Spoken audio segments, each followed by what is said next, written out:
While the world's attention was still fixed elsewhere, a quiet revolution was unfolding in the heart of Africa.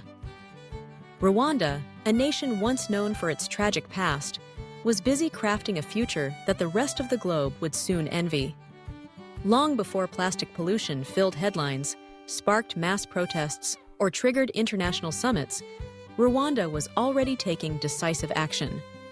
Today, it stands as a beacon of environmental stewardship, a place where the streets are free of plastic litter, the rivers run clearer, and the air is filled with a deep sense of community pride. This is the remarkable story of how Rwanda eliminated plastic pollution before the world even understood the full scope of the danger. To truly appreciate this achievement, we need to wind the clock back to the early 2000s. Rwanda was a country in recovery, rebuilding from the devastation of the '94 genocide. As the nation pieced itself back together, a new, insidious threat crept into everyday life: the unchecked spread of plastic bags. These bags, once seen as a symbol of modern convenience and economic progress, swiftly became a source of mounting woes. They choked drainage systems, leading to flash floods during the rainy season. They littered the countryside, marring Rwanda's famed green hills. Farmers watched their once fertile soils suffocate under sheets of plastic, while livestock died from ingesting the waste. The nation's water sources, so vital for both people and wildlife, grew ever more polluted. This was not an abstract problem. It was a crisis that threatened the very fabric of society. The government recognized the severity of the issue and, in 2005, took a bold step by enshrining the right to a clean and healthy environment into law. This was not just a symbolic gesture. It was the foundation for a sweeping campaign that would change the face of the nation. In 2008, Rwanda made its pivotal move. The government passed one of the most comprehensive plastic bag bans in the world, outlawing the manufacture, import, use, and sale of all polyethylene bags. Unlike the piecemeal approaches tried elsewhere, this was a total prohibition. There were no half measures, no loopholes. The message was clear: plastic bags had no place in Rwanda's future. But passing a law is one thing, enforcing it is another. Rwanda's leaders understood that for the ban to succeed, it had to be universal and uncompromising. The country set up strict controls at every entry point. Visitors arriving at Kigali International Airport were, and still are, met with clear warnings.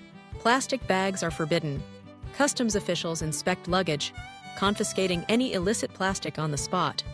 Land borders are similarly vigilant, with officers checking vehicles and goods for contraband. Inside the country, inspectors from the Rwanda Environment Management Authority conduct regular sweeps of markets, shops, and businesses. Those found breaking the law face hefty fines, or in the case of manufacturers, even prison terms. Yet real change requires more than government muscle. It demands the collective will of the people. Here, Rwanda drew on a powerful cultural tradition: Umuganda. This monthly day of mandatory community service sees citizens from all walks of life come together to clean streets, plant trees, and improve their neighborhoods. On the last Saturday of every month, life in Rwanda pauses as millions join hands to build a better environment. Through Umuganda, the war on plastic became a shared mission. It fostered a sense of ownership and pride, transforming the fight against pollution into a cornerstone of national identity. The results were nothing short of extraordinary. Within a few years, the transformation was visible everywhere. Where once plastic bags clogged gutters and fields, now there was only green. Kigali, the capital, emerged as one of Africa's cleanest cities, earning international acclaim. The benefits rippled outward. Flooding became less frequent. Agriculture recovered. Tourism flourished, and public health improved. The ban even spurred innovation, with entrepreneurs turning to alternative materials like cloth and paper for packaging. But Rwanda did not stop with plastic bags. Recognizing that single-use plastics were a broader menace, the government expanded its campaign in 2019. New legislation targeted items such as straws, cups, cutlery, and food packaging. Businesses were given time to adapt, but the direction was clear. The era of throwaway plastics was over. This bold expansion encouraged local industries to develop sustainable alternatives, further embedding environmental responsibility into the nation's DNA. Of course, challenges remain. A black market for plastic bags persists, and smugglers test the borders. But the overwhelming success of Rwanda's approach is undeniable. The country's model, combining decisive government action, rigorous enforcement, and deep-rooted community participation, has become a blueprint for others seeking to tackle plastic pollution.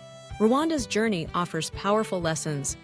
First, that bold leadership can turn environmental protection from a distant goal into a lived reality.